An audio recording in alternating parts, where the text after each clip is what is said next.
It's like a baked potato. It's good every time, no matter what. It doesn't matter what time of day it is. Doesn't matter what you put on it.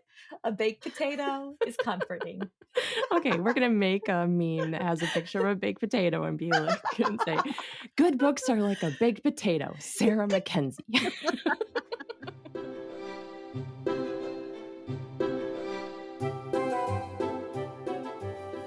You're listening to the Read-Aloud Revival podcast. I'm your host, Sarah Mackenzie, homeschooling mama of 6 and author of The Read-Aloud Family and Teaching from Rest. As parents, we're overwhelmed with a lot to do. It feels like every child needs something different. The good news is you are the best person to help your kids learn and grow, and home is the best place to fall in love with books. This podcast has been downloaded 7 million times in over 160 countries. So if you want to nurture warm relationships while also raising kids who love to read, you're in good company. We'll help your kids fall in love with books, and we'll help you fall in love with homeschooling. Let's get started.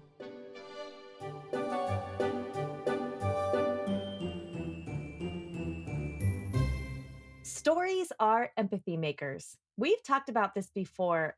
Every time we read a story with our kids, we invite them to slip on the shoes of someone else and walk a mile in those shoes. Sometimes the characters in the stories we're reading are very much like us, and other times, not so much. But I think a lot of us listening to this podcast really want to make sure our kids have what they need before they leave home. And what a tremendous gift we're giving them by letting them meet new people and see new places, expand their horizons, and walk all those miles and miles in the shoes of someone else through books.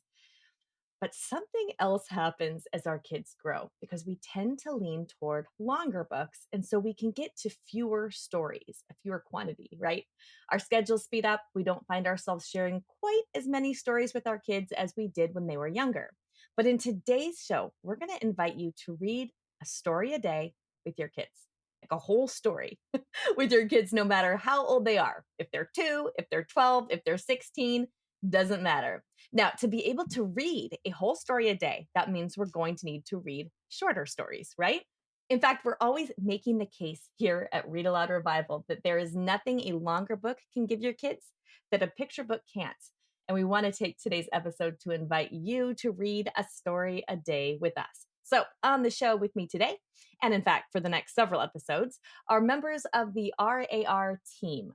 Kortney Garrison is our community director. She's a poet and a homeschooling mama of 3. Hey, Kortney. Hi, Sarah. Thank you so much for having me. Yes. And Kara's here too. She's our podcast manager. She's a writer, a podcaster, and a homeschooling mama of 2. Kara, hello. Hello. Good to see you guys. We want to talk about a story a day. So no matter when you're listening to this episode, you can take the challenge we're going to set out for you today to read a story a day and just see how incredible this can be. So we've got a sort of pick your own challenge for you today. We're going to tell you more about it in a minute. The essence is that you can consider this your formal invitation to do a 7-day challenge or a 30-day challenge, whatever best suits your life and your schedule right now, no matter how old your kids are, and read a book a day for those 7 days or 30 days. So maybe at the beginning, we should start with why. If we're going to be reading a book a day, that means we're talking about picture books. Why picture books? Why read a book every day? So let's begin with that here at the top. Yeah, and so often we pair the idea of picture books with younger kids. So it can be a paradigm shift for us to think about picture books being a really good use of time for older kids and teens, but they really are. So this idea of book a day came across our radar from the work of a few public school educators, Jillian Heisey and Donalyn Miller. They have a hashtag they use online called Book a Day or Classroom Book a Day. And what they're doing is encouraging teachers in classrooms, elementary school teachers, middle and high school teachers, to read a picture book a day with their students. And I think this is worth noting because teachers have a limited amount of time in those upper level grades with their students. But these educators are saying, reading a picture book a day aloud to students, no matter their age, has some really specific benefits.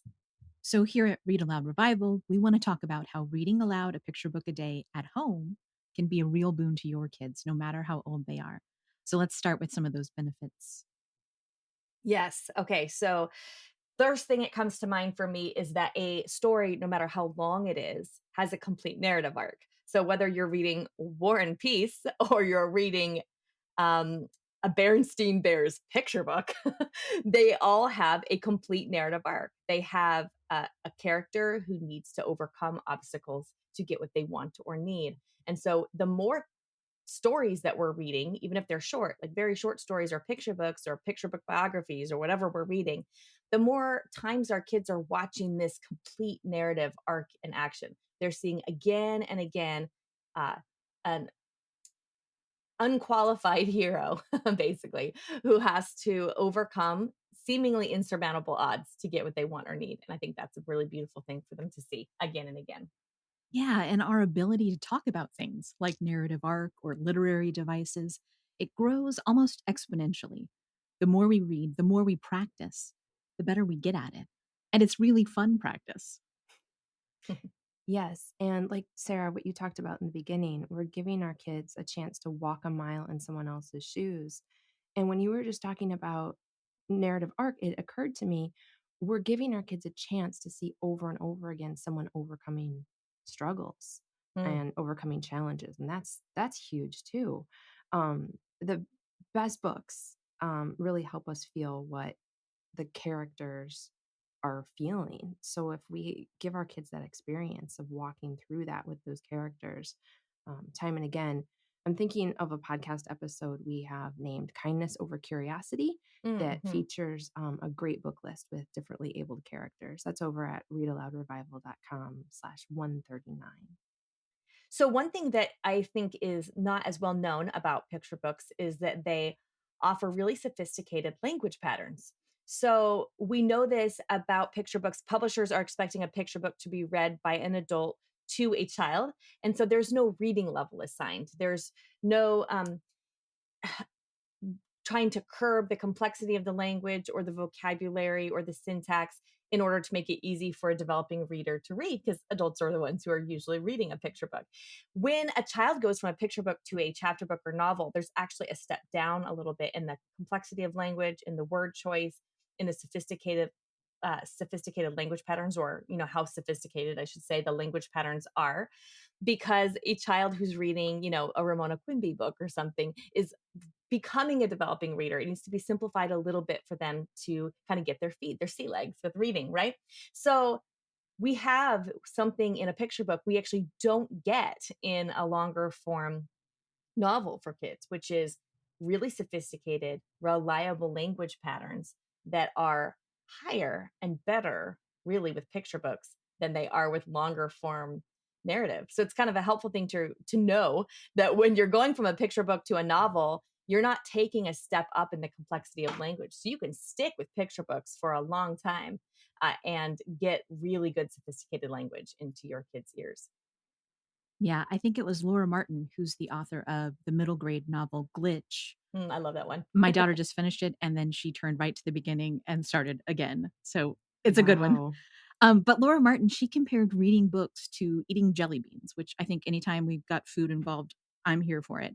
But she said just because you've had a licorice flavored jelly bean and didn't like it, it doesn't mean that you aren't a jelly bean person. Right. You just need to try another flavor. And so reading a book a day can help our kids develop their own taste. They'll be exposed to so many different kinds of stories. They'll be way more likely to find the jelly bean that tastes just right. And for the record, if you want to get rid of those black licorice flavored jelly beans, you can pass them my way because I love them. You can have all of mine. But that just goes to show you not everything is for everyone. So Exactly. that's why you keep reading different kinds of books. And books also take us places. And that's a wonderful benefit when we want to travel everywhere, maybe ourselves, but we can't. There's a terrific episode that we have that features lots of seaside titles. And as a landlocked person, I find it especially swoony to just read a bunch of books about, being at the ocean.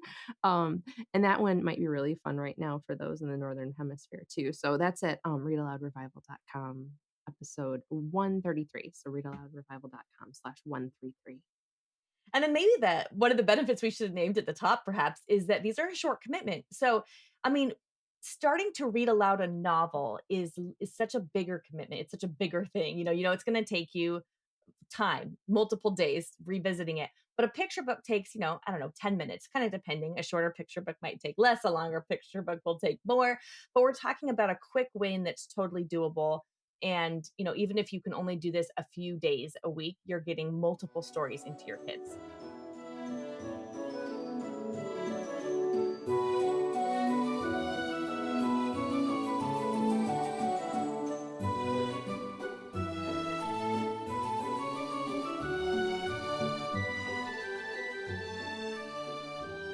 Because of all of these benefits that we're talking about, the complete narrative arc and our ability to talk about literary devices and story, because we're reading so many of them, the exposure to our kids to people who are different from them and live in different places and have different experiences, giving them a chance to walk a mile in those shoes, right? And the sophisticated and reliable language patterns, and the chance to give our kids a an opportunity to figure out their own reading taste and decide what kind of genre and book appeals to them, and go different places and experience different parts of the world. And the fact that this is all doable, I'm hoping that we've convinced you all that, that this is a challenge that we all want to take. So we can do this. We have a few printables for you, um, at readaloudrevival.com/178, because this is episode 178. And the printables are a 7-day challenge or a 30-day challenge where you're trying to read a book a day with your kids, no matter what time of year it is, no matter when you're listening to this. If you're on a school break or you're not, it's the beginning of a month or the beginning of a week or not, doesn't matter. You get to make this challenge fit your life and just read a picture book a day and see what kind of rewards that offers your family. All right. So we've got the why. We're inspired by the challenge. We've got our printables. We're ready. Let's talk about what we can read. Ha! Let's talk about what we can read. That was a softball. That's Sarah's Sorry. favorite question. So, but maybe we should start, just make things really clear right out of the gate that there is no like quote unquote right or wrong book list. You can just use the books that you have on your shelf already.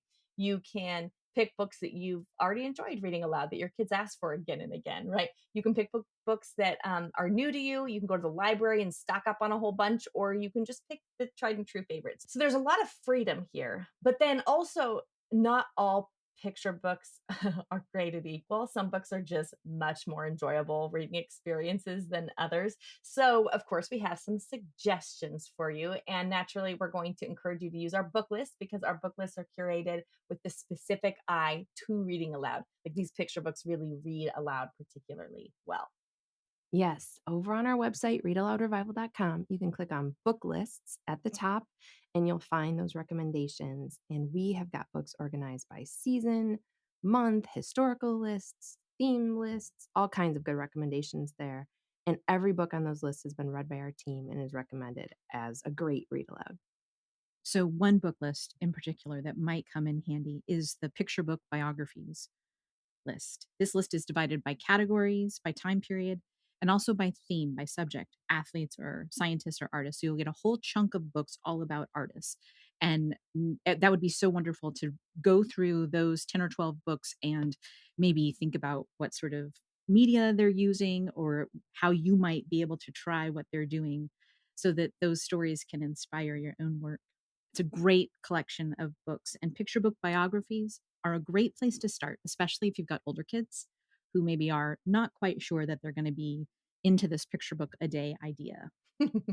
Yeah. Yeah. Speaking of, we have a whole episode coming up this summer specifically about reading picture books with older kids and teens. So you can look forward to that.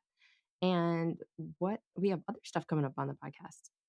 Yeah, so we're going to do an episode that will give you some things to look for, like some questions to ask, that will help you really read a picture book in a way that it will help you, never doubt again that reading picture books it's like an art form. Like, picture book is such an amazing art form. The sophistication and lyricism of the language paired with the beauty of the illustrations really has a lot to offer.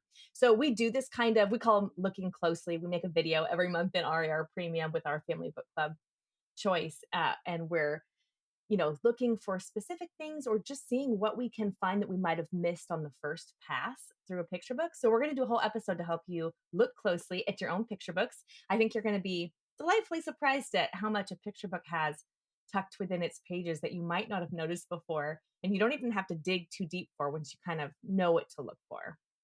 I love that you said something, looking closely for things that you might not have seen the first time, because that's really sort of the where picture books shine, I think, is in the rereading. They're so rich, you can return to them again and again. Yeah, yeah. So we're also going to do an episode on practical considerations, nitty-gritty stuff, when to read aloud, how to do it, where books can come from, all the things that might come up when you make a commitment to reading aloud a picture book a day.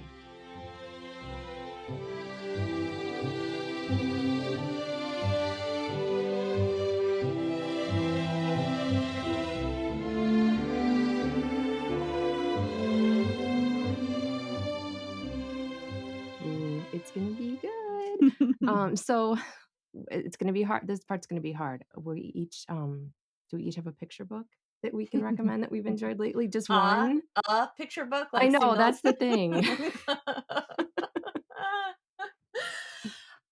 Okay, so a picture book that we have been loving lately is called Little Fox in the Forest by Stephanie Gragan.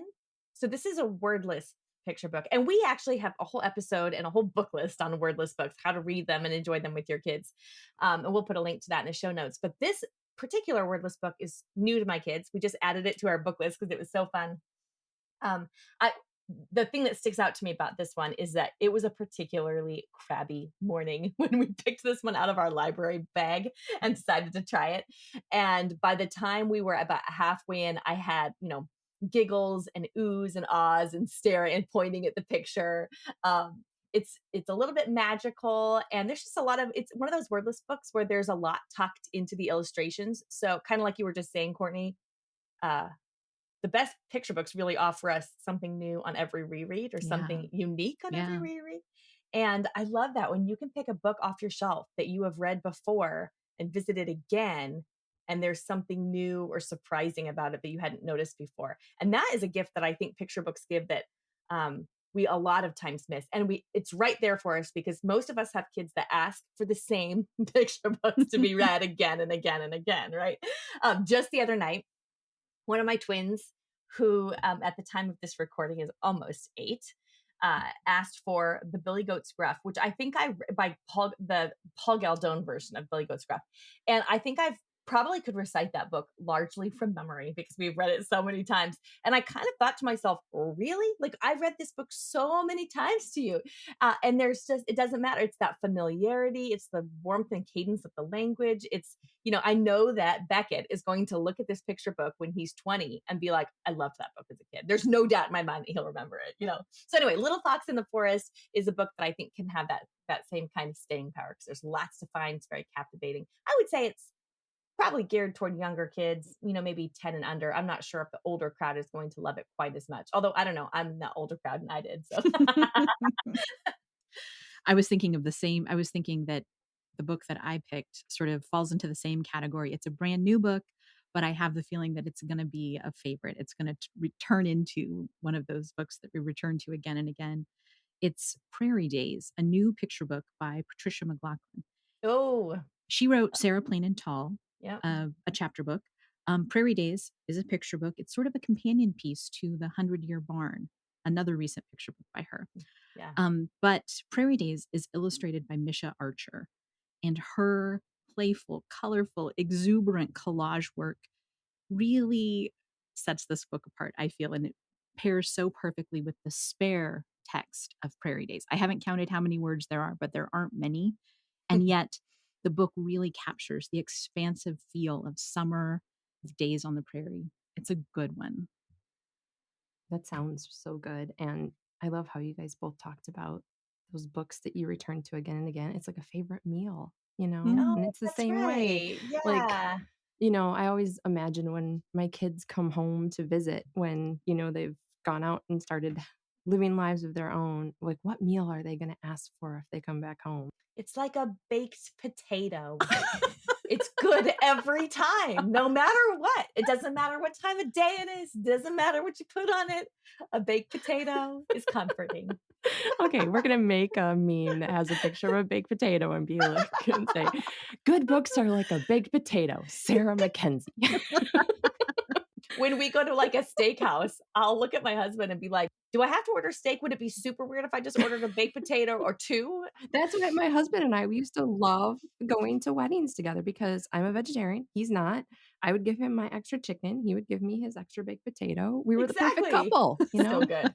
Are we supposed to be talking about books still, or can we just talk about potatoes for the rest of the Books are podcast? potatoes. Hashtag. Okay, well, the book I wanna share is Our Animal Friends at Maple Hill Farm by Alice and Martin Provenson. They are a husband and wife team, and they have written several books, and there are a couple that feature the lovely Maple Hill Farm. And it's a little bit of a longer picture book, but the way it's done, it doesn't feel like a haul at all. There's little almost pages that are almost have like a comic book type Yeah. division to them where they talk about the different cats that live on the farm, which might be my favorite part. Cats? Cats, Kara? You picked a book with cats? Yes, that the cats a good book is like a cat. It's like a big potato. Um, so I think that if you have cat lovers, if you have dog lovers, there's a great part about how to weigh a dog. Um, so I think if you have dog lovers, but really any animal lover, and this book is just so good. You can't help but talk about it with your kids as you're reading it. You're not just reading it, you're discussing it pretty much every time. It's from 1974, but I've been told that is not old. And It's a spring chicken. yes. And it is still in print. You can still get it in print, but I bet your library has it because it's one of those classics, not old classics, just a well done book that has withstood the test of time. For context, listeners, when we were talking about books recently, Kara mentioned an old book from 1974. I said it was older. I didn't say it was old. I meant because I thought I was supposed to be talking about Geriatric. brand new books.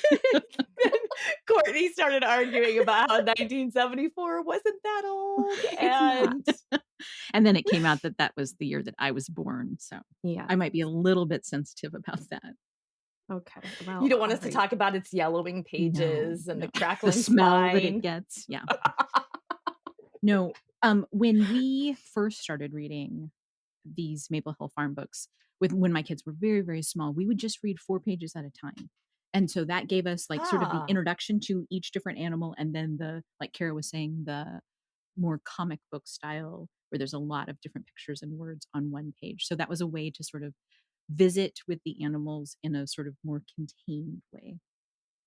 Oh, I love that. Me too. And I will It's been say, a while since I've read them too. Yeah, and even though it's not an old book, it does have like these warm memories because we just read it again and again and again. And then The Year at Maple Hill Farm is a companion book that sort of casually teaches about the seasons, but also just has that same cozy feel to it. They're just the best. I Yeah. love them. Martin and Alice Provenson were friends of Tommy DePaula. And so I know that in several conversations I had with Tommy, he would mention them and their work. They also did a picture book called The Glorious Flight, which some of our listeners may go, oh, that's the book I know him from. They them from. also made, Tommy recommended this book in particular. It's out of print, but it's amazing. It's a pop-up book about Leonardo da Vinci, and it is Oh, a masterpiece.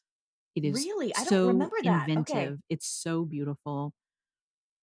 And We're all going to rush and see if Sarah and I are going to be in a contest. Is there still Yeah. one somewhere on Amazon?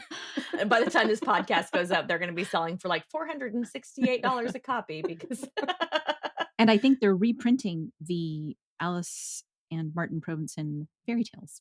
That'll come out They in the are. fall. Yeah, a Oh. new edition. Oh, that's wonderful. Yeah. Yeah, they are so they did so many lovely books. There's another one, City and Town, Town and Country, something like that. Okay. So good. We'll put it in the show notes. Who will put it in the show notes? Who will put all these titles in the show notes? The person who accidentally said that 1974 was older. We'll put I'm them too in the old to show do that. I notes. don't know how to do that work. It was before. Oh my goodness. One thing. Oh, you say one wrong thing. We'll never let you live it down. I know. Well, that is it for us today. Remember to grab your picture book a day printables for a challenge. You can take a 7-day challenge and try and do it just for a week. You can do it for a month. They're all at readaloudrevival.com/178. And if you wanted to share your picture book a day challenge on social media, make sure you use the Read Aloud Revival hashtag so we'll see it too. That's kind of a fun way to keep a record for yourself too of what you've been reading each day. The challenge printables also offer a spot where you can jot down what you've read. But now let's go hear from the kids listening to our podcast about what books they're loving.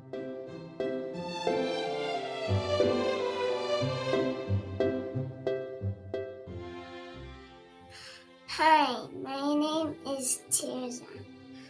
I am 5 years old. My favorite book is the Bible. It has a lot of stories. I live in Peru, and my favorite part of the Bible is when Jesus came alive and Mary got to see him again. My favorite characters are Mary and Joseph and Jesus. Hello, my name is Sarah Clifford, and I live in Tennessee, and I'm 7 years old, and this is my favorite book, The Camping Trip by Jennifer Mann. When she was going swimming, and she saw a fish, and she was scared of fish, and her friend said, "Don't worry, Honesty. The fish won't bite you."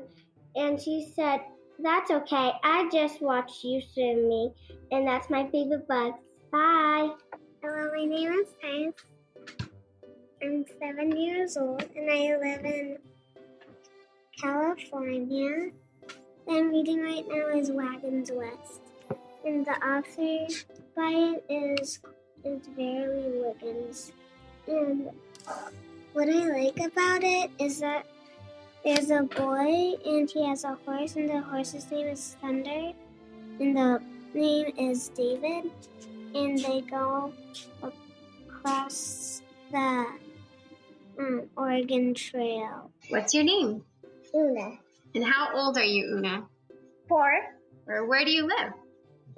Colorado. Colorado. What's your favorite book? Dogman. Why is Dogman your favorite? Because he's a bad doggy. Because of the bad doggy. What's your name? Thomas, how old are you? 5. And what state do you live in? New York. And what chapter book are we reading right now? It's our hiking. But who's hiking? The Ember's hiking. Hi, my name is Holly. I'm 9 years old. I live in Colorado Springs, Colorado, and my favorite book is My Side of the Mountain because there's this boy who tries to live off the land. What's your name? May. May. And how old are you? 3. And I'm going Colorado. You're 3.5 and you live in Colorado. That's right. And what's your favorite book, May? Bunny. The Velveteen Rabbit. The Velveteen Rabbit. And what do you like about the Velveteen Rabbit, May? Read it. Just read it.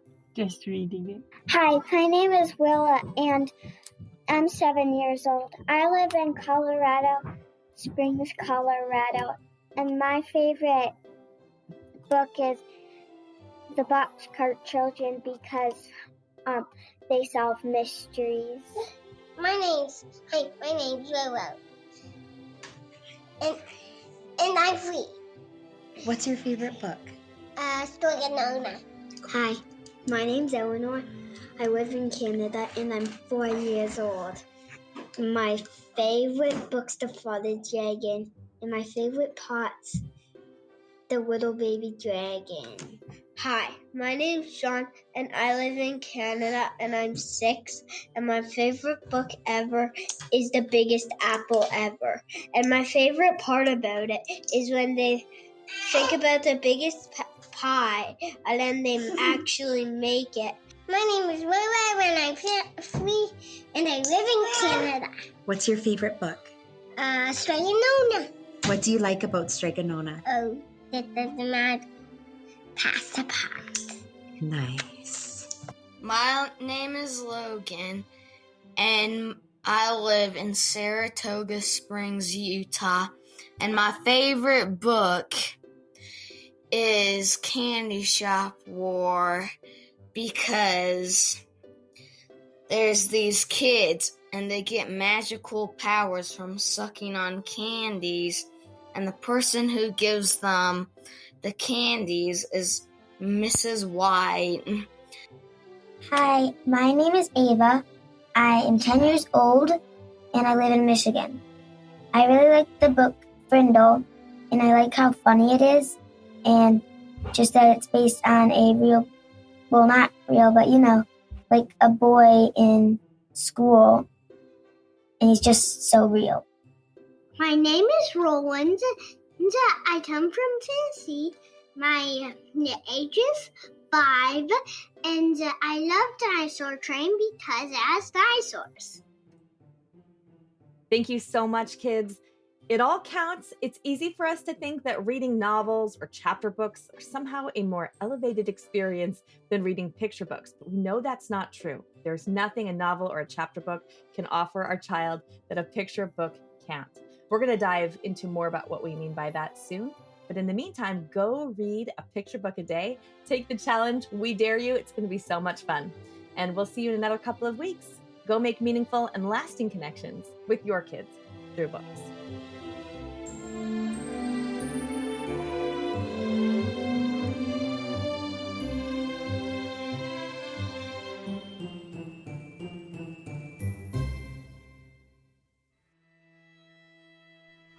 So many of us feel overwhelmed in our homeschool. There's a lot to do, and it feels like every child needs something a little different. The good news is, you are the best person on the planet to help your kids learn and grow, and home is the best place to fall in love with books. I'm Sarah Mackenzie. I'm a homeschooling mother of 6, the author of Teaching from Rest and the Read-Aloud family, and I'm the host here on the Read-Aloud Revival podcast. This podcast has been downloaded over 8 million times. And I think it's because so many of us want the same things. We want our kids to be readers, to love reading. We want our homes to be warm and happy havens of learning and connection. We know that raising our kids is the most important work of our lives. That's kind of overwhelming, right? You are not alone. In Read-Aloud Revival Premium, we offer family book clubs, a vibrant community, and Circle with Sarah, coaching for you, the homeschooling mom, so you can teach from rest, homeschool with confidence, and raise kids who love to read. Our family book clubs are a game changer for your kids' relationship with books. We provide you with a family book club guide and an opportunity for your kids to meet the author or illustrator live on screen. So all you have to do is get the book, read it with your kids, and make those meaningful and lasting connections. They work for all ages, from your youngest kids to your teens. Every month, our community also gathers online for a Circle with Sarah to get ideas and encouragement around creating the homeschooling life you crave. They're the most effective way I know to teach from rest and build a homeschool life you love.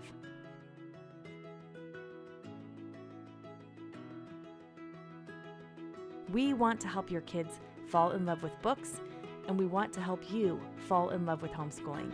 Join us today at rarpremium.com.